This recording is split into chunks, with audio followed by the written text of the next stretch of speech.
Hello everyone, আমি সুচন্দ্রা। আমার নতুন একটা ভিডিওতে অনেক স্বাগত। পুরো ব্লগটা দেখো, আশা করি তোমাদের ভালোই লাগবে। এই ভিডিওটা না গণেশ পুজোর আগের উইকের ভিডিও, যখন হায়দ্রাবাদে বৃষ্টি হচ্ছিল, রেড অ্যালার্ট জারি হয়েছিল। বাট কোনো কারণে ভয়েস ওভার দেওয়া হয়নি আর ভিডিওটা পোস্টও করা হয়নি। ভাবলাম এখন পোস্ট করে দিই। তো বাইরেটা দেখলে তোমরা বুঝতেই পারবে এটা গণেশ পুজোর আগের ভিডিও। দুদিনের ব্লগ ছিল এখানে। প্রবাবলি স্যাটারডে সানডে কি সানডে মানডে মিলিয়ে হয়তো করা ব্লগটা, ঠিক মনে পড়ছে না এই মুহূর্তে। তো চিনি রানী সব ঘুম থেকে উঠে গেছেন। আর এদিকে আমাদের খাওয়াও হয়ে গেছে, ব্রেকফাস্ট। এখন আমরা একটুখানি এখানে বানিয়েছি কফি, ব্ল্যাক কফি খাবো। আর যা বাইরে হাওয়া দিচ্ছে, তো চিনিকে না, মানে আমাদের খাওয়া হয়নি, সরি, আমার ঠিক মনে নেই, বললাম অনেকদিন আগের। এই যে আমরা এখন খাবো পোহা। তো তিনজনেই ব্রেকফাস্ট করব। ডিম দিয়ে আজকে বানিয়েছি চিড়ের পোলাও, আর এখানে আমাদের জন্য কফি বানিয়ে নিলাম। তো চিনিকে আগে পোহাটা একটু তুলে দিই, ওটা ঠান্ডা হোক, দেন আমাদেরটা নিয়ে যাচ্ছি। ওটা একটু ঠান্ডা না হলে তো খেতে পারবে না। আর উপর থেকে লঙ্কাগুলোকে তুলে আমাদের কাছে রেখে দিলাম, কারণ ভুল করে যদি কামড় দিয়ে ফেলে ঝাল লেগে যাবে। খাওয়া দাওয়া করে এসে আজকে রান্না করব চিকেন আর ভাত। তো এখানে চিকেনটা না খেতে যাওয়ার আগেই হাতে সময় ছিল, ম্যারিনেট করে রেখে গেছি, আর মশলা টশলা সব রেডি করে রেখে গেছিলাম। তার মধ্যে মেঘলা ওয়েদার, তো রান্নার এদিকটা না একটু আলো কম ছিল বলে লাইট জ্বালিয়ে রান্না করছিলাম, কিন্তু কারেন্টটা চলে গেল, কি আর করা যাবে। আর বৃষ্টি হচ্ছে বলে না মাঝে মাঝেই পাওয়ার আপ ডাউন করছে।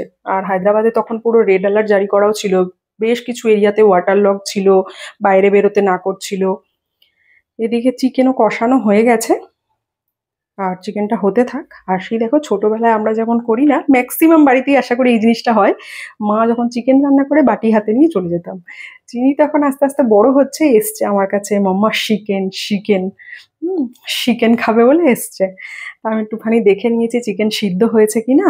তো তারপরে আমি আবার ওকে চিকেন দিয়েছি, আর বসে বসে টুকটুক করে খাচ্ছে। আমি বললাম, এখানে বসেছিস, হাওয়া বৃষ্টি হচ্ছে, ঠান্ডা ঠান্ডা হাওয়া টাওয়া আসবে। আর সকালে খাওয়া দাওয়া করে জল খেয়ে জামা টামা ভিজিয়েছে। জামা জানো তো ইচ্ছা করে ভেজায় মাঝে মাঝে। গ্লাস থেকে জল খাবে, তো খেয়ে কি করে, ফুফ ফুফ ফুফ এরম করে ইচ্ছা করে করে বের করে করে ভেজায় মাঝে মাঝে। সবসময় করে না, বাট মাঝে মাঝে এই জিনিসটা করে। তো ম্যাডাম চিকেন খাচ্ছে বসে বসে। আগে আমরাও করতাম, জানো তো, আমার মা অনেক বছর আগে, মানে আমি যখন অনেক ছোট তখন থেকে মা চিকেন খায় না। দাদা কোনোদিন চিকেন খাইনি, কেমন টেস্ট হয় ও জানিই না। খেতাম আমি আর বাবা। তো বাবাও বেশ কয়েক বছর পরে আস্তে আস্তে চিকেন খাওয়া বন্ধ করে দিল। একমাত্র আমিই ছিলাম খাওয়ার মতন চিকেন। তো এরকম করতাম, কষানো থেকে শুরু করে একদম শুরু হয়ে যেত। দেখো বাইরে বৃষ্টি হচ্ছে, সব কাজকর্ম হয়ে গেছে, এখন চিনি খাবে, চিনি স্নানও হয়ে গেছে, খেয়ে দিয়ে ঘুমাবে, তারপরে আমি আর সন্দীপ ঘুমাবো। আর এরকম ঠান্ডা ঠান্ডা দিনে না, বলি না হায়দ্রাবাদে না উইন্টারের থেকে মনসুনে বেশি ওয়েদার ঠান্ডা থাকে, জানো, 22 ডিগ্রি 21 ডিগ্রি এরকম চলছে ওয়েদার। আর তো চিনিকে এখন খাওয়াবো, তো চিনির জন্য লেগ পিস বের করে দিচ্ছিলাম।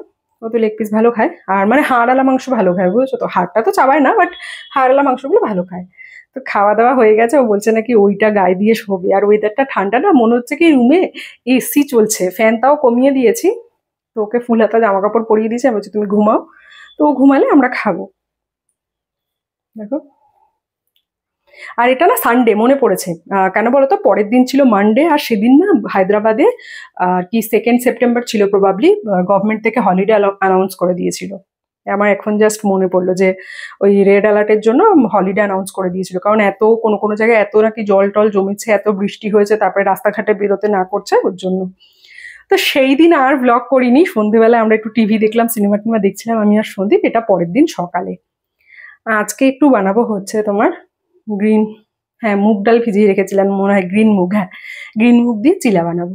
তো ওই আর কি, জিরে আদা রসুন কাঁচা লঙ্কা গ্রিন মুগ দিয়ে দিলাম। আর তার সাথে এদিকে ওই যে চপারটা কিনেছি, ওর মধ্যে বসিয়ে যা যা সবজি দেবো সেগুলো দিয়ে একটুখানি চপ করে নেবো। আমার চিয়া সিডটা উষ্ণ গরম জল অ্যাড করেছি, আর একটু ঠান্ডা হলে লেবু মধু অ্যাড করে খেয়ে নেবো। তো এই হচ্ছে তিনজনের ব্রেকফাস্ট। এখন সব মিশিয়ে ঢেকে ঢাকা দিয়ে দিয়ে চিলাটাকে বানিয়ে নেবো। প্রেগনেন্সিতে না যে কোনো টাইপের চিলা বলো স্মুদি বলো খুব খেয়েছি আমি। সকালবেলায় না এগুলো তাড়াতাড়ি হয়ে যেত ব্রেকফাস্টে। আর কেউ ছিল না যে ব্রেকফাস্ট আমাকে বানিয়ে দেবে, সন্দীপেরও তো অফিস থাকতো, টাইম তো দিতেই হয় না কাজের জায়গায়। আর তখন সন্দীপ মোস্টলি একটুখানি বেলার দিকে শিফট করছিল, তো রাত্রিবেলায় দেরি করে শুতো, আর তো সকালে উঠতে একটুখানি টাইম লাগতো। আর আমার আবার সকালেই 9টা থেকে 6টার মানে শিফট থাকতো। তো উঠে নিজের ব্রেকফাস্ট বানাতাম, সন্দীপেরটা বানিয়ে রেখে দিতাম, তারপর আমি কাজে বসতাম খেয়ে। এই যে দেখো ঢাকা দিয়ে দিয়ে করে নিয়েছি চিলা, সবকটা হয়ে গেছে। এখন আমরা বসবো খেতে, খেয়ে এসে আবার রান্না করব। আর চিনি না অলরেডি ছিঁড়ে ছিল, ওকে ছোট ছোট করে দিচ্ছি, ও খাওয়া শুরু করেছে। তো সবকটা হয়ে গেছে। এর মধ্যে না সন্দীপ গেছিল ডিম আনতে, কারণ বলছি তো বৃষ্টির জন্য বাজার টাজারে তো যেতে পারছি না, তো ডিম না দুটো ফেটে গেছে ধাক্কা লেগে। আসছিল মনে হয় লিফটে লেগেছে, ফেটে গেছে, তো ওটাই এবার ও পরিষ্কার করছিল। আর ওই যে চিনিটা নিয়ে আমার কাছ থেকে টুকটুক করে নিয়ে এসে খাচ্ছে। তো আমি একটু মাঝে মাঝে এসব দিকে খেয়াল রাখছি, কারণ বাচ্চা মানুষ তো খাবার দিয়ে কখনোই একা ছাড়ি না। দুদিন আগে একটা ব্লগ শেয়ার করেছিলাম, সেখানে আমি বলেছিলাম যে গেছে, সে আর ফিরে আসবে না। দুই একজনের কমেন্টস দেখে মনে হচ্ছে পুরো ব্লগটা তো দেখেই না, লোককে জাজ করতে চলে আসে। সেই কথাটা শুধুমাত্র আমি আমার বাবা মানে আমার বুর জন্য বলেছিলাম, যে গেছে সে তো আর ওই দিনগুলো ফিরে আসবে না, আমাকে জ্ঞান দিচ্ছে। আমি অ্যাজ ইফ ভাবছে আমি তিলোত্তমার কথা বলে হয়তো বলছি। সেকেন্ড থিং, অনেকেই আমাকে বলছে যে যেমন ইচ্ছা প্রতিবাদ করবে, তুমি কেন জ্ঞান দিচ্ছ? আরে ভাই, আমি জ্ঞান দিচ্ছি না, তাহলে তুমি আমাকে কেন জ্ঞান দিতে এসছো? আমিও তো এক টাইপের প্রতিবাদ নিয়েই কথা বলেছি, তুমি কেন জ্ঞান দিতে এসছো? যে সমস্ত সেলিব্রিটিরা রাস্তায় দাঁড়িয়ে প্রতিবাদ করছে, তাদেরকে কেউ কেউ টার্গেট করে বলছে এই তো পরবর্তী ওয়েব সিরিজ আসবে, মুভি আসবে, তাই ফেস ভ্যালু বাড়াচ্ছে। আবার যারা প্রতিবাদ করছে না তাদেরকে বলছে তারা কেন প্রতিবাদ করছে না। মানে মানুষের সবেতেই জ্বালা, জানো তো, সবেতেই জ্বালা। একটা কথা বলো, যারা এই সমস্ত কথাবার্তা বলছো, তাদের বাড়ির বাবা মা ভাই বোন বা সে নিজে কি অফিস কাচারি যাচ্ছ না, কাজবাজ করছো না, কোনো রকম বিজনেসের সাথে ইনভলভ নেই, টিউশন পড়াও না? আমি খালি তাদের কাছে এই কথাগুলো জানতে চাই। প্রতিবাদ তো চলছে, এরকম একটা জঘন্য ঘটনা যাতে কোনোদিন না হয়, বিচার যাতে হয়, সেটা তো হবেই, সবসময় আছি। কিন্তু তার জন্য তো কেউ কেউ রোজি রুটি বন্ধ করে রাখতে পারবে না, করলেও কদিন করতে পারবে? সম্ভব সেটা? খাওয়া দাওয়া বন্ধ করা তো সম্ভব না, তাই না? কাজ তো করতেই হবে, সবার বাড়িতে বাচ্চা কাচ্চা আছে, সবার উপরেই একটা করে কাউর না কাউর দায়িত্ব আছে। এটাই মানুষ বুঝছে না, যে যাকে পারছে টার্গেট করছে, যে যাকে পারছে টার্গেট করছে। ডেফিনেটলি যারা কুমন্তব্য করছে বা খুব ক্যাজুয়ালি জিনিসটাকে লিড করছে তাদেরকে বলুক, আমার কোনো আফসোস নেই।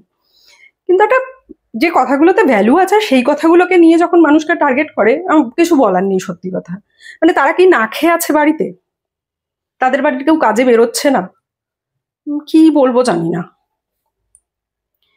যাই হোক, তারপরে চিনি রানির এখন ফল খাওয়ার টাইম, আর স্কুলের তো ছুটি ছিল, তো বসে বাড়িতেই লেখানোর জন্য আমি একটু খাতায় ওকে সব করে দিয়েছি, যেগুলো আর কি লেখে সেগুলি প্র্যাকটিস করছে।